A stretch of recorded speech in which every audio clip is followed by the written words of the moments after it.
Welcome to the Digital Nomad Experts podcast by Beach Commute. We've got another round of rapid-fire questions from the audience. So if you haven't heard this before, it's going to be me and Marissa. We have no idea what these questions are. We're just joking about that. We just put them in a document. It's going to be totally random.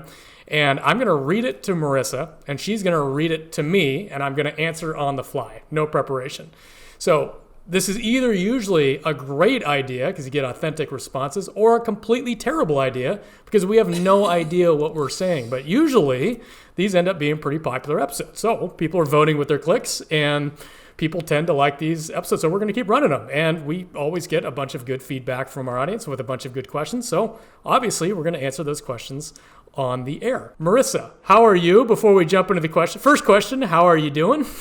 I'm pretty good. It's like early-ish morning my time. It's not that early, but It's 10. feel like it's... Relax. It's 10. It's 10 a.m. I'm feeling like still morning brain.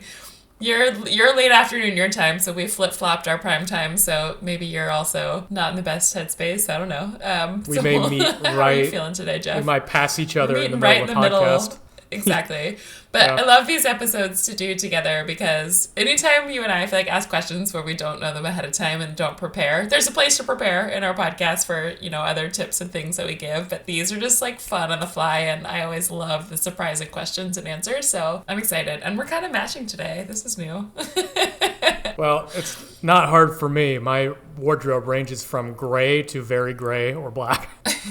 Mine usually does when I travel, or like white, but it's summer here and I'm not usually wearing black, but the black was calling to me today, so I'm not allowed to wear white. I immediately, if there's no ketchup in the room, I'll find it and I'll smear it on my pants or my shirt. Just attract it. Yeah, I just attract food to my clothes. Like I'm like a child. I'm not allowed to have. And it's hard as a nomad because like you don't always have laundry. You don't have all the endless options of clothing to replace it. It's like sometimes that's the one shirt you're like, why? Like I wanted to wear this for a few days. So anyway, and when you own six shirts like me, you can't lose 17% of your wardrobe in one ketchup slip up. And you got major problems. That was some quick calculations. Yeah, tricky. But you are in Serbia still, I assume? Still in Serbia. Yeah, I'll be here for a while. I've got 3 weeks booked total, so I've got another 2.5 weeks. And can I just rant for a second here? We've got some new people. How long are we ranting? 30 seconds. 30 seconds. We've got some new people that joined us. We had a nice little system. We had our whole run of the place. It was only us, the people that we know, and now 4 new people. In your co-living space, you're talking. Co-living space in Mokran is the name of it. Co-living space, co-living house. And we had a good system. It was just us, our friends here. And now 4 new people showed up. And we've got a co-working space, which is fine. Great. We like meeting new nomads all the time. But we've got a co-working space. And there's a clearly designated meeting room with a glass partition in between that and everything else. It's designed so that nobody gets bothered by noise, right? And I go up there to use it, and some guy's up there on fucking ChatGPT Googling stuff about, who knows what. And I'm going in there to take a meeting, and I look at him. I'm like, there should be like this unspoken understanding, like, hey, you're going to take a meeting or get the fuck out? And he just kind of looks at me and gets back to his ChatGPT. I'm like, oh, man. So you're heated, Jeff. I'm a little fired up because there is etiquette with co-working spaces. If you've got a meeting, you take it in the meeting room, and then you get out when you're done with the meeting room. So I'm right next to my bathtub. You've podcasted from a bathroom before too. I did. That was in Romania because I gave you the living room so we could be in separate places and not hear our microphones echo. So you're welcome. Very generous. Thank you for taking that one from the I'm sure that's probably not the only time. But maybe he's new to co-working spaces and doesn't know the etiquette, or maybe Serbia has different co-working etiquette. Who knows? I think it's a universal language. I don't know. I know. All right, well, but you got your rant. You got your frustration. So takeaway, if you are digital nomading or if you're in a co-working space, especially if you're with Jeff, go in the meeting room for your talking meeting, and then when you're just doing your solo work, let the other people have the room and do your work elsewhere. Okay, number 1. What was your most challenging cultural misunderstanding while living as a digital nomad, and how did you handle it? I don't think I've had any situations where I did a faux pas or anything. Like I did something that required some sort of apology. Right. All right. I think there was... You weren't in any meeting rooms when not talking about... No, I didn't have any meeting rooms. I've known that since I worked in an office, for God's sakes. No, from a cultural standpoint, I don't think I've had any big mess ups. I mean, there's been clearly situations where I didn't understand the culture and I had to learn and I had to ask people. Like, give us an example of that. Like, even if you didn't mess it up, what was something, I'll rephrase the question because you don't quite have one, but like, what was one that you're like, oh, I didn't know this was the culture or the norm, and like, oh, I figured that out pretty quickly and kind of had to follow along. I don't know if it's the best one, but it was actually in Bolivia. Okay. Diego first started Wi-Fi Tribe at his parents' house. It's kind of like 45 minutes outside of town. And in that house, they have Claudia, and I don't remember her husband's name, but they take care of the grounds, and they take care of the entire property. And he explained to us that they're not helpers, right? They're not, and they're actually, it's like a point of honor to take in somebody as like a representative of the family almost, right? And you take in their entire family. And they're not like servants, they're not the help, they're not any of that stuff. They're like part of the family, and they also take care of the grounds. So at first glance when I walked in, I was just like, oh, these people are like taking care of the house. Like they're doing like a lot of maid work and that kind of thing, but that's not the way it was explained to me, and that's not the way it's done in Bolivia. Like you're actually almost like adopting an entire family who works on the grounds. So that was like a culture. Thank God I didn't do anything or say anything stupid like I usually would, but it was definitely a misunderstanding from a cultural standpoint that I didn't quite understand. Yeah, they really take them in. I think Diego is like the godfather of their children. He is, I might be doing that incorrectly, but Jeff, I started laughing when you started talking about this because for a second I thought you were going to say, wait, I'm pretty sure this happened. Didn't you ask him, you were like trying to speak Spanish and misunderstood and asked him if he played the flute or something? Am I like totally making this up? No, that was right. And he didn't. Wait, what happened? It was like one of the funnier things you've done, but I can't remember what it was now. You were so embarrassed, but I can't remember. I think I was trying to find a way to carve wood because I whittle wood. Yeah. And I was trying to find a way to whittle wood. And I think he understood that I was asking for a flute. I'm like crying thinking of this. Yeah, my Spanish was not nearly where it is today, so it was a bit of a struggle. I guess that would be a good one too, wouldn't it? Yeah, I can't remember exactly. It was funnier than that in the moment, but yeah, they are so wonderful, and we would play volleyball a lot of times in the afternoon, like in the mountains and the grass there, and like his daughters and like they would play with us. It was so much fun. So it really is a cool part of nomad life to be able to like meet families and other people nearby like that. So all right, we'll take it. Yeah. Okay, number 2, Marissa.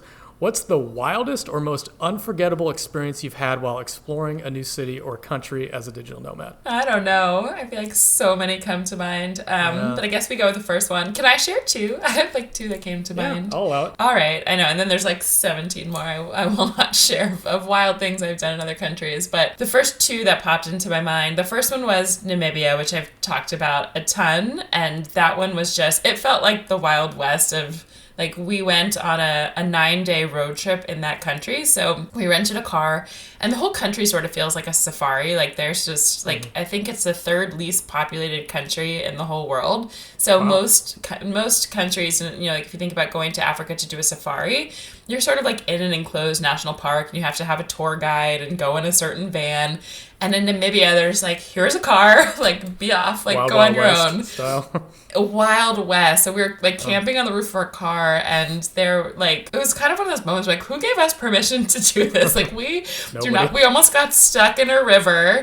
We did get stuck in the middle of the night, so you're not allowed to like drive in between towns in the middle of the night because there are like wild, you know, lions and elephants and giraffes and all sorts of animals. So you're supposed to stay in certain campgrounds, but there was this flash flood and we got stuck between these rivers, like almost lost our car, had to sleep in the middle of nowhere, and we like ate dinner, you know, we had to cook dinner in our little, you know, van outside, or outside our truck. And then the next morning we wake up and there's like zebras running by. And we're like, there are literally probably lions here. So anyway, that whole 9 days was just like an interesting like threat to our life at every moment where we're like, we literally could have. It was, not this, maybe this, we didn't really have an option. So anyway, that was one of the wilder experience. That whole 9 days was just like a wild experience after wild experience, but also like some of the best 9 days of my life. So that was one. And then the other one was more, one of them, it says like new country or city. So this was more city. In Egypt, I had a taxi driver who like took me around for part of the day and got to know him pretty well. And he was like, my cousin is getting married tonight. Like, do you want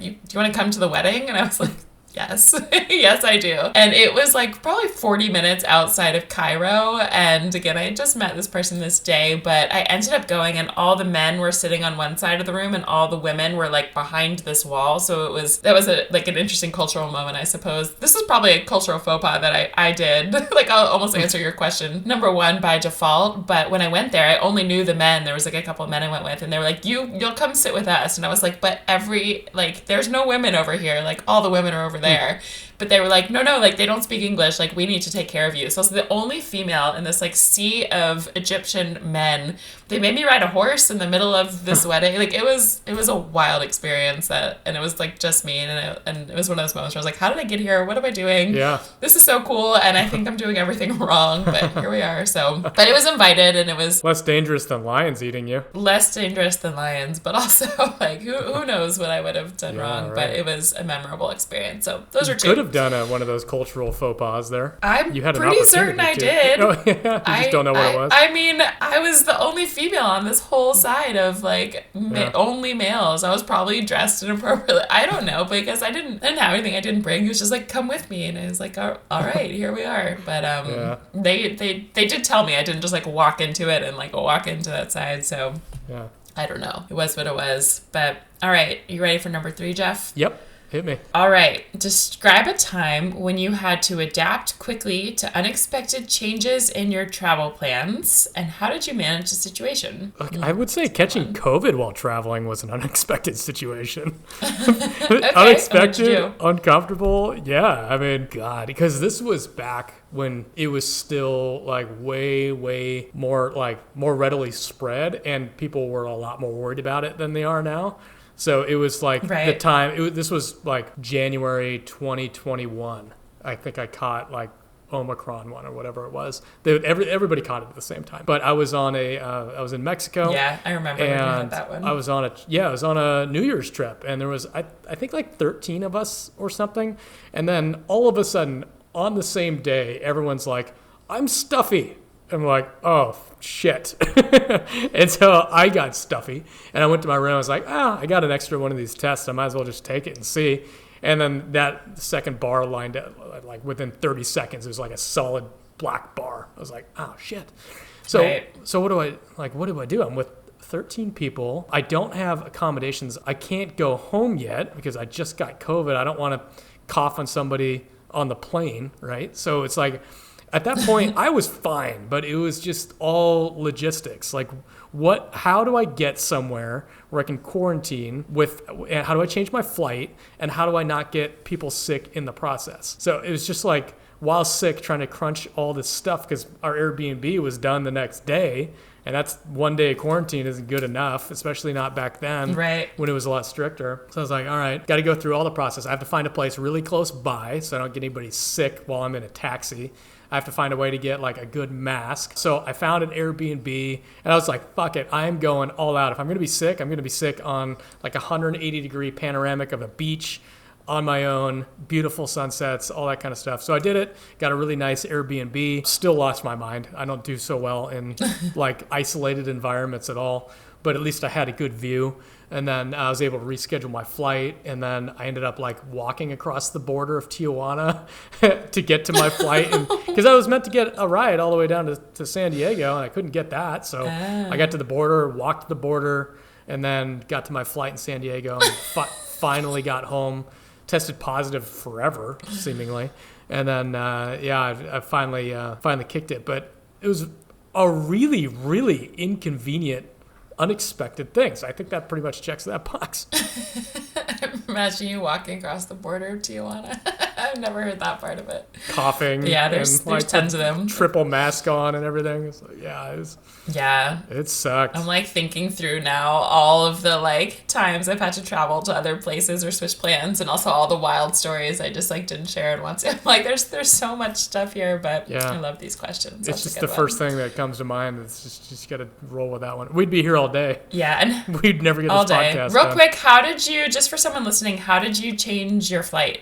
You just like mentioned that real quickly, so maybe for someone who's like, can you do that? Is it expensive? What'd you do? Do you remember? Well, it was different because it was like a small airline into a small airport, and so I actually bought it.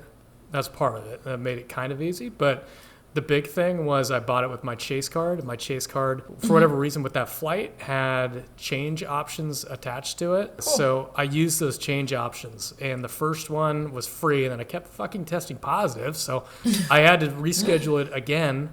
And the second one cost me, I don't know, like $25 or something like that. So yeah, for those of you listening that don't book flights too often, when you buy from an airline, you've got different options at different rates, and some of these options allow you change at a fee, and sometimes it's beneficial to get, if you're not 100% sure on when your flight's going to be or if you're going to take it, maybe get the change at a fee option for you, because that gives you a little bit more leniency. Because I think I remember going down there and not thinking I was sure when I was going to come back as per usual. So I did buy a return ticket, but like a super flexible one, because I didn't know what was coming, and that ended up playing to my favor. So, all right, what's next? Yours, Marissa. What is one digital nomad stereotype that you don't identify with at all and you think is a misconception? Ooh, I like that one. One is, which stereotype I don't identify with at all of nomads. Okay. Yeah. Correct me if I'm wrong. I hope this isn't me. So there's one. So the word digital nomad, let's just start there. If you're listening to this podcast, maybe you have like an aversion to that term, or maybe it just like feels like a nice term. But within the digital nomad community, I feel like there's a term, we call it like the digital douchebag. Is a stereotype of digital nomads, which is like, it's like the digital douchebag, I just feel like is like this, almost like imagine like a tourist, but like nomad version, who just like doesn't have any cultural awareness of like the place that he's in, doesn't care, doesn't follow, like if you're supposed it's definitely a male in my mind, and only a male. Don't forget about my Pergamino girl in Colombia taking over the coffee you were shop. So right. You were so right. So Jeff's favorite version of that digital douchebag was this girl in a cafe in Colombia, in Medellin, who was like doing yoga just like in this coffee shop. Like, not okay. Yeah, so I think about it sometimes as a stereotypical like person of Bali sometimes too, but you're just kind of like, I don't know, just culturally unaware, doing inappropriate things. Maybe you're not wearing things to like fit in with the culture, or you're just like rude, standing out. You feel, very, what is that word? Entitled. It's like a very like entitled person. Like, I'm here, I deserve this, I'm going to do things my way, and my culture does this, so I'm going to do this, and I'm going to, blah, blah, blah. Yep, they've got like tattoos seemingly from other people's culture to seem like they're worldly, but they have no idea what they mean. Right. Yeah, exactly. Right. So anyway, that is a stereotype that I personally do not identify with. I hope that is not how I've come across in places. And then what do I think is so the other kind of part two to that question is like, what's a digital nomad stereotype that I think is a misconception? So that first one is it's not everybody, but it is very real. Those people do exist. Like, it's a stereotype for a reason. The misconception, I'll say, and we've had a lot of conversations about this. It's like one of my favorite topics, Jeff, of the questions, is like that digital nomads are just like running away from life and like running away from home, running away from your problems, like it's like the Peter Pan syndrome we talked about of like, I never have to grow up, like I don't have to face anything. There's like some more parts of that, but just I would say those are sort of the biggest parts of it. And also like, this is just like a nice phase, you can run away forever, but like one day you're gonna have to come back and face your problems and settle down and like live the quote real life. And so there's kind of a couple parts to that. One is like, sure, I do think some people do run away from problems, but I also think being a digital nomad is a way to face your problems head on and like learn and grow and deal with yourself in places where you're pushed out of your comfort zone. So I don't think we're all running from everything. Sometimes, of course, people are, but I think a lot of times people can use it as a way to face problems and to grow and to jump into these scenarios where you like, oh, let me process things, let me learn, let me do that. And then also, it's not like, some people may choose to live this lifestyle forever. Some people have kids and still live this lifestyle. Some people homeschool their kids or world school their kids. Some people choose not to have kids, but like live as an expat in somewhere for 3 years and then move elsewhere for 4 years. So you don't have to like come back and settle down, you know, and go home. But if you want those sort of things, you can do it on the road, or you can choose to do whatever. But I think there's this stereotype and misconception that digital nomads are just like running away from life's problems. But so I think we have to face them pretty head on. Yeah, so true. I thought you were going to go with the influencer angle. Oh, that everybody who's a digital nomad is an Instagram. That's a good one. Can we add that as a bonus? So there's a stereotype that that all digital nomads are just like Instagram influencers who like wear bikinis or like are just like bodybuilders and like sit on the beach and like model. And we talked, it was a couple episodes ago, we're like, I've seen those people in Bali and in Thailand and in Mexico, like they exist, but I'm not usually friends with them. Those are not usually our people, but they're out there. That is a way to make money, but the digital nomad lifestyle is typically more so seen as like you're just working a remote job elsewhere. And I literally truly nothing against any of it. I think it's awesome that they exist and show us cool places and they're there, but it's like that's not the average. I would say that's like 2% of, you know, digital nomads, if that. Maybe it's like 1%. The rest are doing other like types of jobs. Yeah. Exactly. Yeah, does that cover it? That's good. I think we covered all the stereotypes. I feel like we got a whole episode in that, don't we? That would be a fun episode. Yeah. All right, we'll come back to that one. Let's do a whole episode on digital nomad stereotypes. Digital nomad is not. Or sometimes is. Sometimes is the digital douchebag. Yeah. Very true. They exist, man. They're out there. I don't know what percent they are, but they're a bigger percentage than the influencers, for sure. Oh, yeah. And it really, I think it's location dependent, too. Some places you find a lot more of it than other places. Yes. Like Medellin's got a high concentration of DDs. And then Bali. Canggu and Bali. Yeah. Okay. I've never heard DDs. High concentration of DDs. They're out there. Man, Jeff, this isn't our best foot forward today. I feel like we're just... It's a sassy episode. All right. Next question. Am I asking you now? Yeah. Yeah, you got to ask me now. Okay. All right, Jeff. Share a story about a fellow digital nomad you met on your journey. This is cute. Who left a lasting impression on you, and what did you learn from them? The easy answer would be talking about you and Diego, but everybody knows our story, so maybe I'll. I think you should. It's the first thing that comes to mind, Jeff. First thing that comes to mind. Well, I know, but everybody knows our story. I think we got to come up with. I think we got to mix in something. Give us like the 2-sentence version, and then give us a new one. Oh, okay. Well, just about me. Yeah. Well, there are a lot of people that haven't listened to this podcast yet, so. The three of us met, I met Diego previously, but we all met together for the first time as a group in Bolivia. And Bolivia is very, very interesting chapter because it's very remote. And it's also not the easiest of living because the roads suck. The taxis make you want to puke. The altitude is really, really high. We all, I think, got food poisoning at some point. Diego did for sure. I had some tum-tum stuff going on as well. I never did. Yeah, but you would agree that it's not like, going to Mexico City and just kicking back to Rappi. No, it was hard. I think half the people there had like panic attacks and like anxiety. And I think so. That was where we did ayahuasca. It was like, I think everything was just like all the emotions were being processed of people in that location for whatever reason. We had some shared suffering together, and in that I think you formed some pretty strong bonds, especially the ayahuasca. It was definitely shared suffering. Ayahuasca should be renamed suffering. Suffering to have enlightenment. Yes. Yeah. I think without that chapter, I don't think the three of us would have really formed a bond and created this thing together. And the question was, share a story about a fellow digital nomad you met in your journey who left a lasting impression on you, and what did you learn from them? So if there's one other, think about one other person, not me or Diego, that you could go on forever. Just joking. Yeah, but if there's a random person Too easy. who who left a lasting impression on you, or just like something you learned or admired in somebody that you kind of took away from them? So not you or Diego.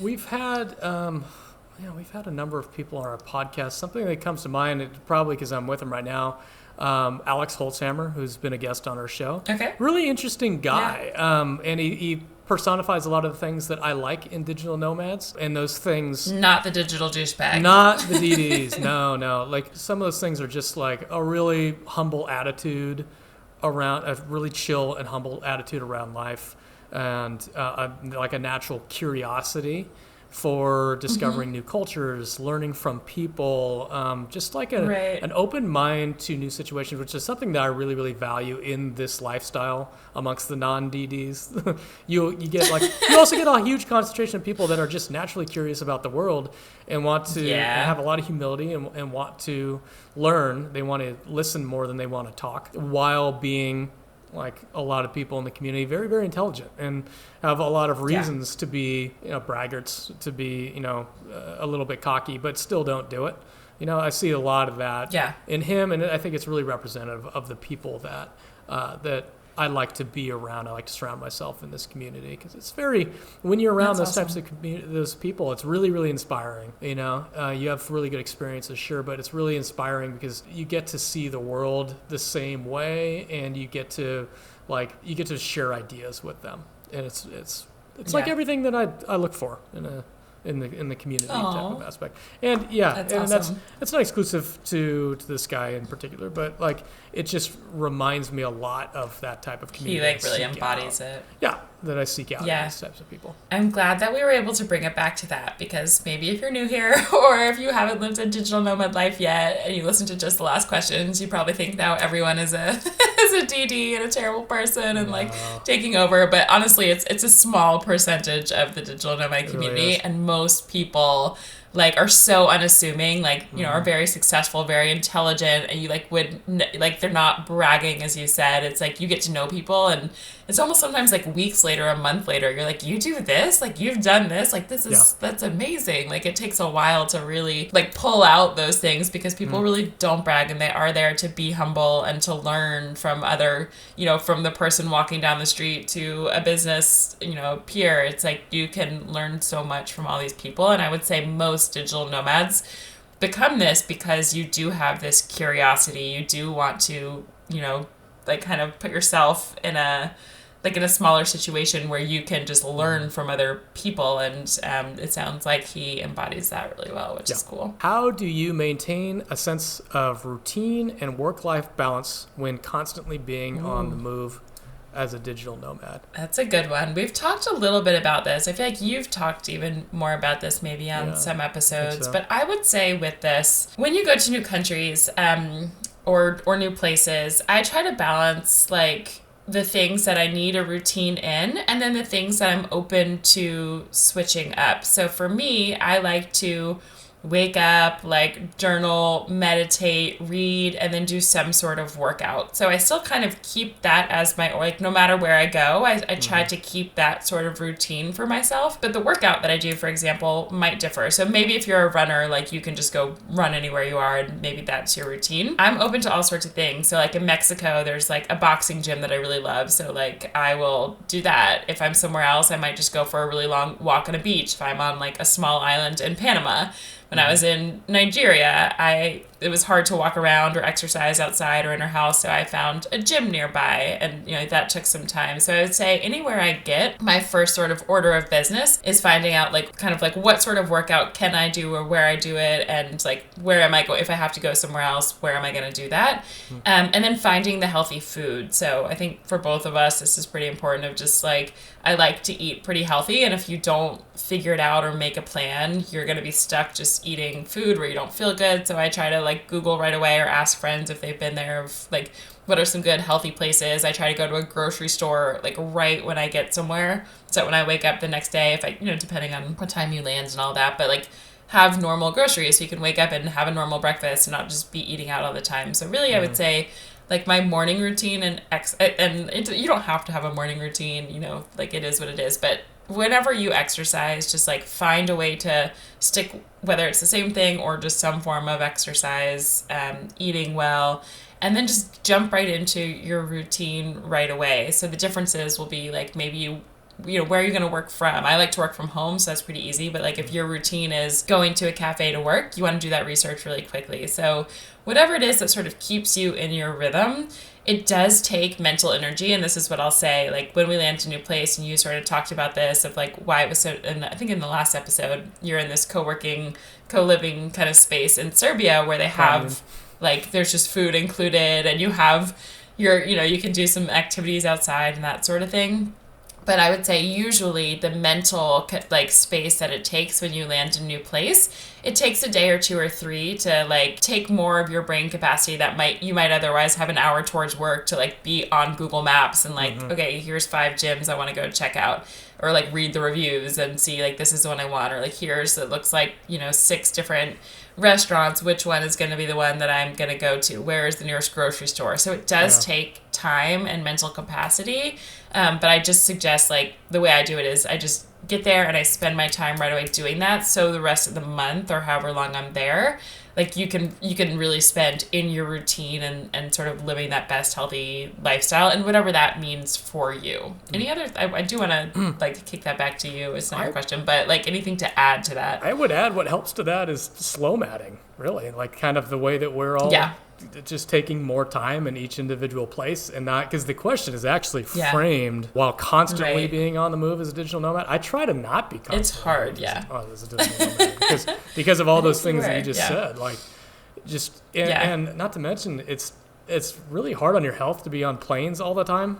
Like you get sick, you get dehydrated, you lose time in time zones and stuff. So it's like you had a good routine, and look, you lost a day working out because you were flying, and you probably ate like shit on the plane, and it's just really hard. So I think like taking your time, and especially for, you know, this pertains to a lot of the up and coming digital nomads listening to this podcast, like on their first trip, I definitely take my time. I would take at least a couple of weeks, like maybe even like 2 to 4 weeks in a place, just so that you don't, what Marissa's talking about, using all that brain power to figure stuff out, that's exhausting. And that's brain power you could be used really on stuff that you'd rather be using it on, but there's only so much of it you have, and you're going to run out at the end of the day, at the end of the trip, and you're just going to be burned out, and you might not get a good impression of being a digital nomad. Yeah, it's interesting. I think the longer I've gone, so I used to do a decent amount of fast travel in between places, and there's sort of 2 solutions for that now. I think one, like I had the energy and the power to do it when I was newer at this and younger, just because I was like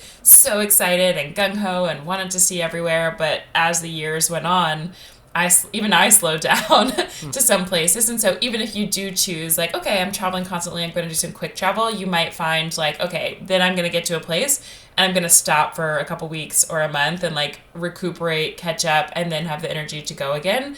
Or another solution to that I think a lot of, you know, maybe 5, 6, 7, 8 years into this, as we are and most of our friends are at this point, a lot of our friends and us have now started to choose to go back to the same places that we've been to before, because then you already, you know, your grocery store, you know, the restaurants you like, you know, where you want to work out, you kind of have some of those figured out. So even if you're wanting to still switch locations, maybe you're jumping between or at least alternating between somewhere you've been before and then somewhere new again. And you don't have to. I know if someone had told me that when I started, or like even 4 or 5 years ago, I would have been like, screw you. Like, I am trying to see everywhere new in the world. I just want to get to the new places. So if that's you, just know that like it does wear on you, and, you know, just be mindful of your routine and your health and your food, but it does get tiring. So just think about like, how do you kind of find some places to rest in between? Just remembered, if you made it this far through the podcast, please do us a favor, whether you're on Apple Podcasts or if you're on Spotify, there's options on both to give us a review, give us a star rating. And if you're on Apple Podcasts, possibly a comment. It'll take you maybe 15 seconds or so. It really helps other people find the podcast. And it's just really nice for us too. So to be honest, selfishly, we really like it. It's nice. We read all the comments. And more importantly, it gets more people to find it. So yeah, we appreciate it. Okay, cool. That's done. And with that, check out, if you are hearing this and you're ready to become a digital nomad, or if you're a nomad looking for more jobs, check out beachcommute.com/email to join our email list. We send out 2 remote jobs every single week that you can do while you travel the world, so that you can live this lifestyle and work out in weird places and like do weird things all over the way we've been talking about. And we also send updates about the podcast and any other programs or things we're launching. So it's a good space and place to be. We share fun stories about our travels along the way that you don't necessarily get in the podcast, that you get through our emails and different photos and places where we're at. So that's always fun. And any other last words, Jeff? These are fun. Write us in. Keep writing them in. Keep sending us questions. We really do. Or if you have a whole topic, if you're like, can you talk more about this? Or I still have questions about this. Like, a lot of our episodes really are based on questions that you send in. So send us an email, hello@beachcommute.com, if you have a topic or question you want us to cover in one of these episodes. And we really do them, I promise. So don't be like, I'm going to write in and no one will see it. Like, we promise we really do use these. And with that, we will see you here next week.